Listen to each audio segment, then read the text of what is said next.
Ils nous ont fait gober qu'on pouvait aller sur la Lune, alors que la Lune, c'est du plasma. On ne peut pas se poser dessus. C'est impossible. Parfois, en plein jour, on voit la Lune et le Soleil en même temps. C'est vrai. On s'est tous fait la réflexion, on s'est dit, ah tiens, c'est bizarre, il fait jour, et puis on voit la Lune. Pourquoi elle semble transparente, la Lune?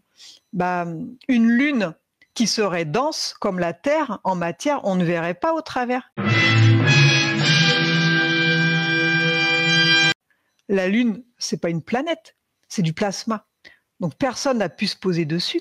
Et quand on voit un croissant de Lune, c'est pas notre Soleil qui vient faire ce croissant de Lune, mais le Soleil de Gaïa. Donc avec le nôtre, ce serait impossible. Bon, si on m'avait dit que la première vidéo de physique, oui, parce que ceux qui ont déjà vu la vidéo de présentation savent qu'à la base, je veux parler de physique, que ce serait pour expliquer que la Lune, ce n'est pas du plasma, là je crois qu'il y a du travail, hein.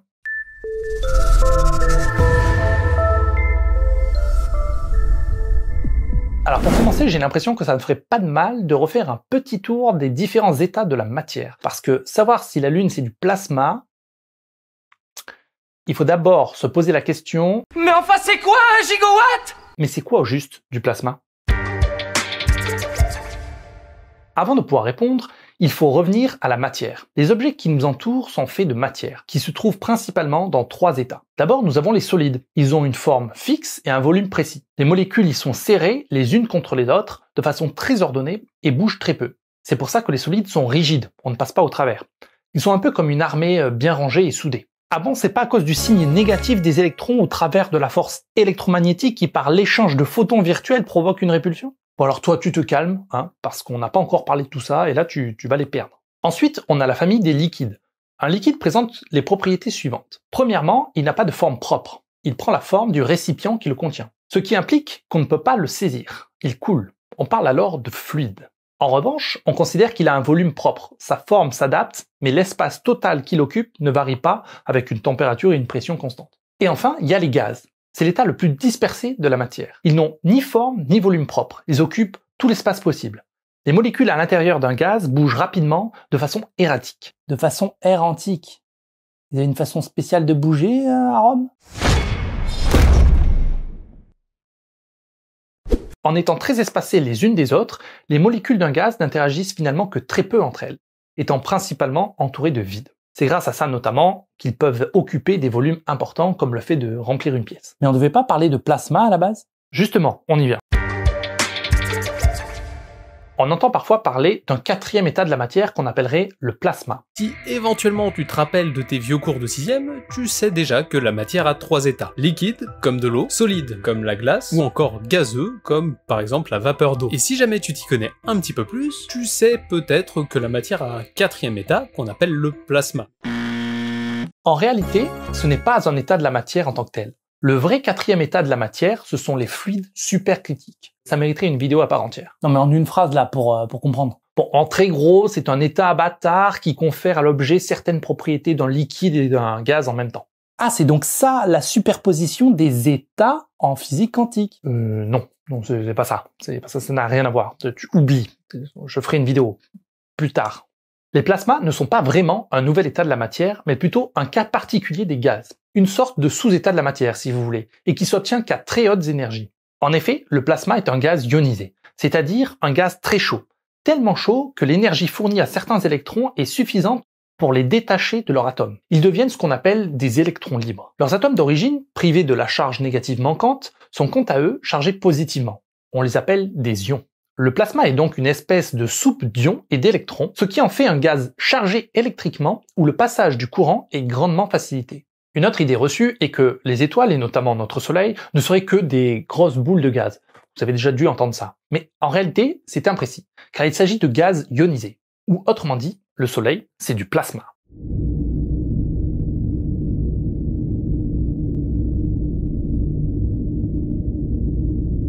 Alors je comprends plus rien là, le thème de la vidéo c'est la Lune, c'est du plasma, pas le Soleil. T'essaies de m'embrouiller. À cause des conditions extrêmes réunies au cœur des étoiles, elles ne sont pas juste des géantes gazeuses, mais bien de véritables boules de plasma, ce qui fait de cet état de la matière la chose la plus répandue dans l'univers. Sur Terre, vous pouvez aussi trouver du plasma à l'état naturel. Lorsque vous observez par exemple des éclairs en cas d'orage, ou si vous avez la chance de voir de magnifiques aurores boréales. Revenons maintenant à la Lune. Dans l'extrait vidéo, elle prétend que l'on peut voir au travers en journée, et ça prouverait que ce n'est pas solide. Pourquoi elle semble transparente, la Lune? Une Lune qui serait dense comme la Terre en matière, on ne verrait pas au travers.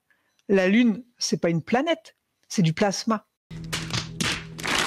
Évidemment, on ne voit pas vraiment au travers de la Lune. Quand on la voit en plein jour, elle semble transparente simplement parce qu'elle n'est éclairée par le soleil que d'un côté et que l'absence de lumière dans la partie sombre nous envoie précisément aucune lumière. Oui, alors je suis désolé, ça semble un peu con à dire, mais il semblerait qu'il faille rappeler que le noir, ce n'est pas une couleur, c'est précisément l'absence totale de lumière. Mais dans ce cas-là, pourquoi c'est pas noir du côté sombre? Mais c'est pas vrai, tu l'as recruté comment celui-là? En fait, c'est exactement pour la même raison que le reste du ciel n'est pas noir en plein jour. La lumière du soleil qui entre dans l'atmosphère est diffusée dans toutes les directions, et c'est cette lumière que l'on voit. Si la Lune était du plasma, elle n'aurait pas besoin du soleil pour nous envoyer sa lumière. Elle en produirait naturellement. Elle n'aurait donc pas de côté sombre. Et elle n'aurait pas non plus de cratère clairement visible qui suggère forcément que quelque chose de solide a percuté le sol lunaire, lui aussi solide. Ce qui est lunaire, c'est d'en être à expliquer ça dans une vidéo en 2025. Ouais. Je ferai probablement une vidéo complémentaire pour vous expliquer comment la matière change d'un état à un autre, qu'est-ce qu'un diagramme de phase, et aussi, surtout, pour vous parler des fluides supercritiques. Pour ne rien rater, pensez à vous abonner, vraiment c'est important, et partagez aussi, ça m'encourage à continuer à créer du contenu.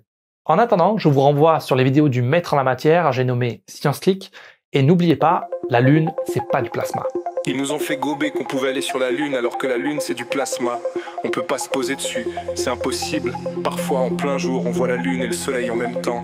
C'est vrai, on s'est tous fait la réflexion. Pourquoi elles sont transparentes les lunes? Une lune qui serait dense comme la Terre en matière, on ne verrait pas à travers. La Lune c'est pas une planète, c'est du plasma. Donc personne n'a pu se poser dessus. Quand on voit un croissant de lune, c'est pas notre soleil qui vient faire ce croissant de lune, mais le soleil de Gaïa. Donc avec le nôtre, ça serait impossible.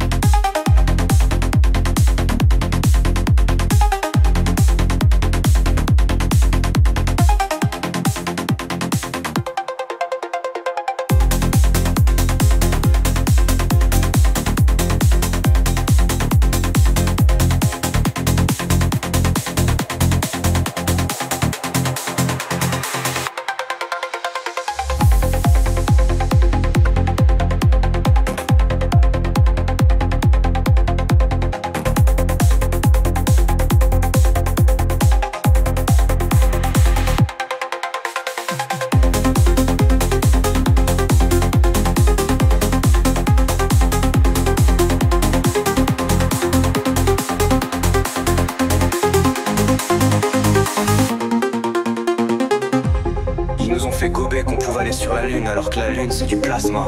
On peut pas se poser dessus, c'est impossible. Parfois en plein jour on voit la Lune et le Soleil en même temps. C'est vrai, on s'est tous fait la réflexion. Pourquoi elles sont transparentes les lunes? Une lune qui serait dense comme la Terre en matière, on ne verrait pas à travers. La Lune c'est pas une planète, c'est du plasma. Donc personne n'a pu se poser dessus. Quand on voit un croissant de lune, c'est pas notre Soleil qui vient faire ce croissant de lune, mais le Soleil de Gaïa. Donc avec le nôtre, ça serait impossible.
alors que la lune c'est du plasma.